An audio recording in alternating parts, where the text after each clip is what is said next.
तो स्टूडेंट तो देखें आज मैं पोयम बहुत ही इंपॉर्टेंट पोयम है 12th क्लास की फ्लेमिंगो में जो पोयम है keeping quiet by Pablo Neruda को लेके आया हूँ। ये बहुत इंपॉर्टेंट है, ये अक्सर इसका एक्सट्रैक्ट आ ही जाता है या क्वेश्चन आता ही है किसी रूप में घुमा के।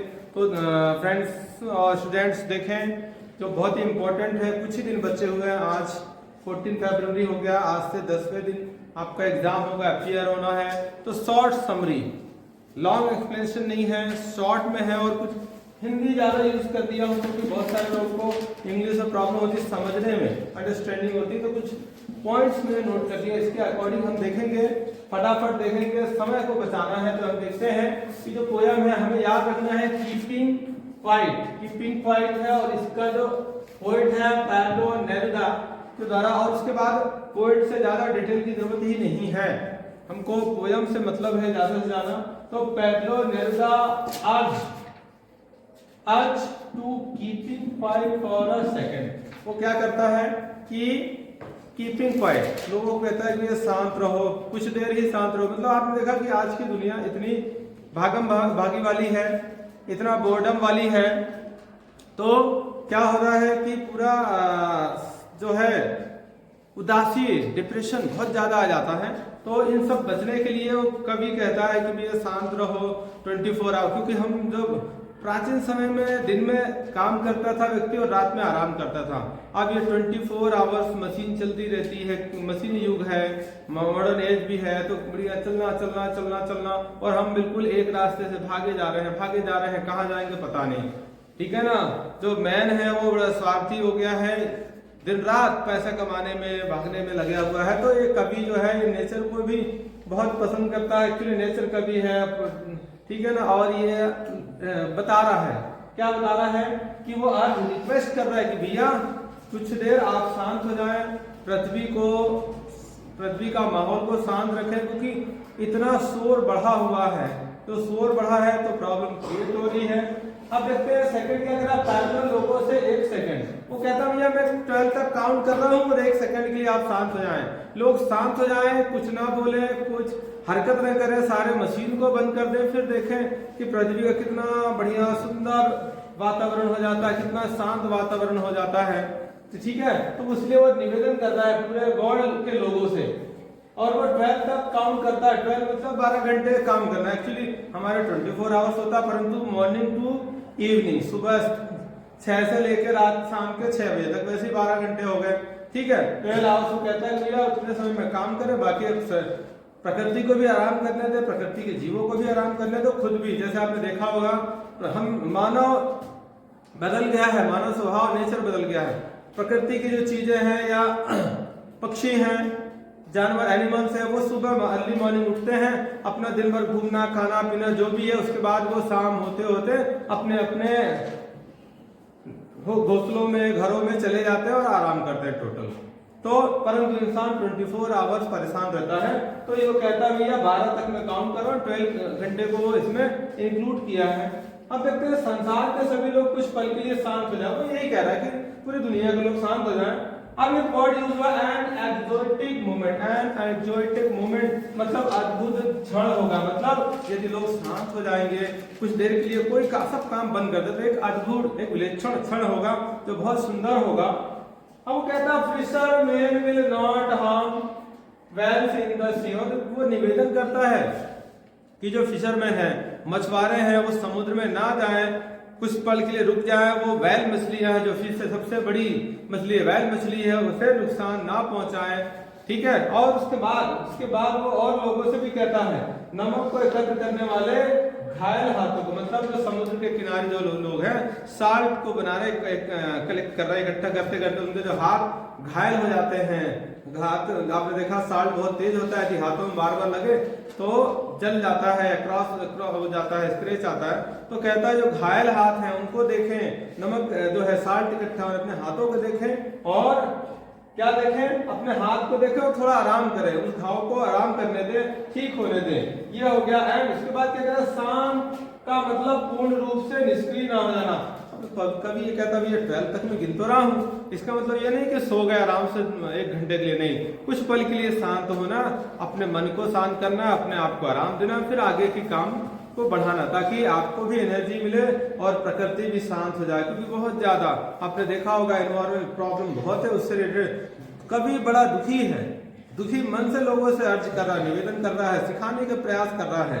ठीक है, अब हम देखें क्या है, सभी प्रकार के युद्धों को बंद करना और भाईचारे के साथ रहना। मतलब वो ये भी कह रहा है कि ये सारे वॉर जो है, ऑल वॉर जो है सारे बंद हो जाना चाहिए, युद्ध लड़ाई झगड़ा से कुछ नहीं होना है, भाईचारे से रहें, मिलके रहें, हाथ मिला के गले मिलके रहें।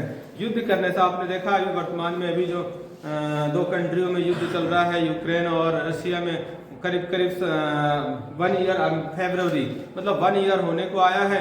कितना नुकसान हुआ होगा, जन धन कितना नुकसान हुआ है, वहां का एटमॉस्फेयर और लोगों की कितना हानि हुई है, आपने देखा होगा, आप तो न्यूज में देखते होंगे, तो आप कल्पना उससे भी कर रहे कि कितना नुकसान, यदि कोई युद्ध चलता रहेगा तो कितना नुकसान होगा। तो ये कह रहा है, इसके आगे हम देखने से पहले कुछ देखते हैं, कुछ वर्ड मीनिंग जो इजी कर देगा आपके पोएम को।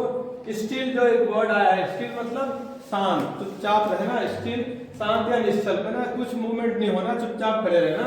मोशनलेस, इन इंग्लिश मोशनलेस मतलब गति नहीं करना, चुपचाप रहना। सेकंड है एक्सोटिक, एक्सोटिक मतलब विलक्षण, विशेष, यूनिक। फिर सडन, सडन मतलब अचानक, एट वंस, तुरंत, तुरंत हो जाना। हार्म मतलब नुकसान, किसी को कोई नुकसान पहुंचाना, ये सारी चीजें। अगला वर्ड मीनिंग क्या है, ग्रीन वार, ग्रीन वार मतलब युद्ध छेड़ना, युद्ध करना, मतलब करना है तो पर्यावरण के खिलाफ जो युद्ध है, मतलब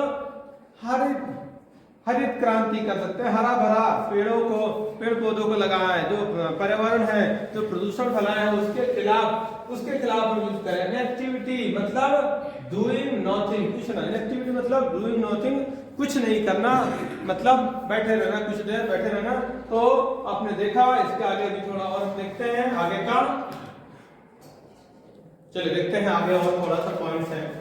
तो क्या कहता है कि युद्ध से सदैव मानव जाति जीवन एवं पर्यावरण का नुकसान हो, मतलब कभी ये कहता है कि युद्ध कभी भी हो, किसी भी रूप में हो, किसी के भी साथ हो, नुकसान मानव जाति का ही होता है, हमारा ही होता है, जीव जंतु का, प्रकृति का ही नुकसान होता है। और वो और लोगों से निवेदन कर रही है, युद्ध बंद करो और क्या करो, भाईचारे के साथ शांति भरा वातावरण निर्मित करें और साथ में रहें, खुशी खुशी जीवन रहें, क्योंकि युद्ध से किसी का लाभ नहीं होता है। अंत में कभी हमें यह याद दिलाता है कि पृथ्वी जो है वह जीवित है, मतलब लाइव है। हमने देखा, ऐसा लगता है सब कुछ शांत हो जाए फिर भी प्रकृति जीवित कैसे रहती है, क्योंकि बारिश हुआ, मौसम बदलता रहता है, बारिश हुई, पेड़ पौधे और ग्रो करते हैं, हरा भरा होता है, फिर फूल खिलते हैं बसंत ऋतु में, फिर उसमें फल लगते हैं, फिर समर आता है, ऐसा करके ये पृथ्वी जो है ना वो जीवित है।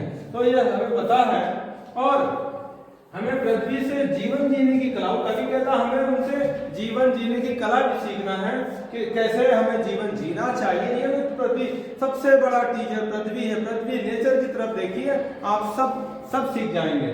अब कुछ क्वेश्चन है, ये तो हो गया, कुछ क्वेश्चन है according to the poet.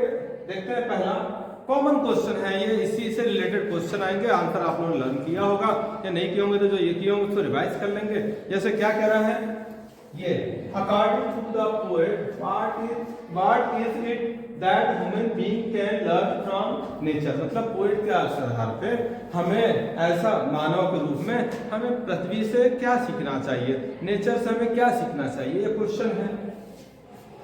Question number 2, what is the importance of keeping quiet. अब कीपिंग कवि के आधार पे, पोएट के आधार पे, मतलब कीपिंग क्वाइट है, शांत रहना कितना इंपॉर्टेंट, मतलब शांत रहने से जो हम हमारा बहुत वर्क करते हैं, चाहते हैं थोड़े देर शांत हो जाए, जब शांत रहते हैं तो एनर्जी मिलती है आगे और बढ़ने की। तो कभी चाहता है कि भैया थोड़ी देर शांत रहो, आपको एनर्जी मिलेगी।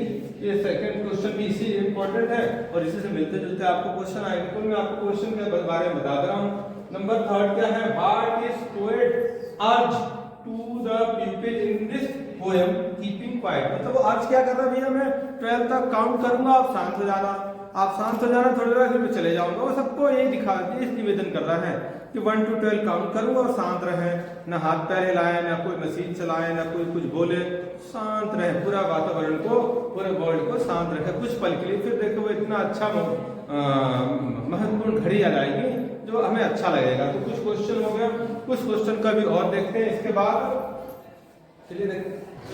चलिए देखते हैं कुछ क्वेश्चन और क्या है, बहुत इंपॉर्टेंट, इसी से मिलते जुलते होंगे।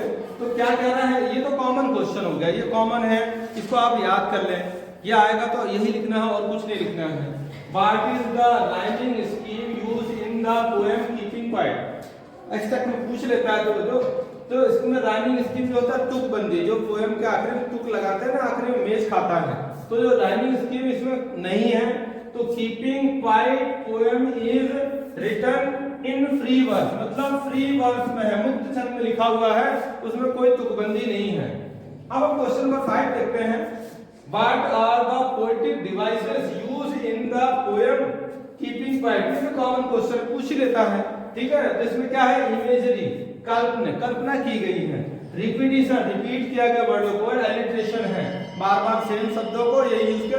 तो आप पोएटिक डिवाइस यदि पूछता है तो आपको लिखना है इमेजरी, रिपीटिशन, एलिट्रेशन। तो स्टूडेंट्स आपने देखा अभी कीपिंग क्वाइट को, तो आपको कैसा लगा, आप इसे ध्यान से देखें और उसको याद करें, लर्न करें, और कोई भी समस्याएं हो तो आप कमेंट में बात पूछ सकते हैं, ठीक है। वीडियो को देखने के लिए धन्यवाद और मेरे चैनल के साथ बने रहें। Thank you very much.